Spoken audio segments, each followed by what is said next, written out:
Hey, it's David here from Freedom Founders. Let's talk today about leveraging partnerships. Now, first, let me say I am not a big fan of partnerships in the particular sense that we think about them. That is a agreement, a partnership, could be a 50-50, 25-75. Partnerships in themselves are difficult. Well, it's like a marriage, and I have nothing. I'm all for marriage, of course, but they're difficult. Try a business relationship in a partnership, and they can be tough. Now, if you've got one, it's working well. Bingo, awesome for you. I'm talking about partnerships that are more of strategic alliance collaborations, meaning you have a company, you have a business, and somebody else has a company, a business, and you come together for a strategic purpose, kind of a joint venture, and partner to create a synergy that allows you together to do something bigger than each one of you could have done by yourself. That's a true collaborative quote, partnership, if you will.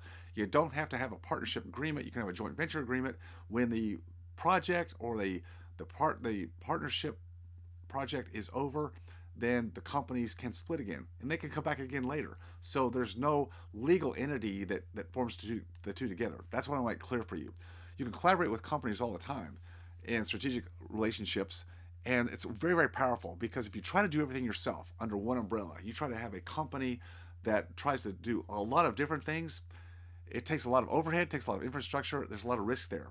But if you've learned to find other people who have companies with unique abilities, they do things very, very well, and you joint venture, collaborate with them, participate in the bigger pie that you make, it's a great way to build leverage in your marketplace, build leverage in your own business momentum.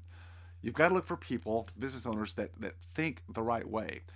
If you try to do a partnership, a collaborative partnership with somebody whose first idea or first question out of the box is, hey, what's in it for me? What's my take? Probably the wrong person. You're looking for people who have a longer game look in life. If you're trying to work with people that have are needy in terms of cash flow. And it's okay because when you start up a business, you have to look at that. And I understand that. But you want to work with people that have more margin in their companies. They're looking for the long game so that when you get into such a relationship, it's looking for the bigger piece, the bigger synergy. People who need the money, who are needy, are not necessarily the best people to do partnerships with. So just keep that in mind. You want to add value. You'll make sure you're adding value, they're adding value, setting up the splits, if you will, on how that looks. That's a topic for another discussion. But just remember, everybody's got to bring something to the table. Either some capacity, some labor, some resource, some technical aspect, equipment, capital, whatever it is, and you kind of weigh those things to determine what the splits are. Working with good people can make this relatively easy.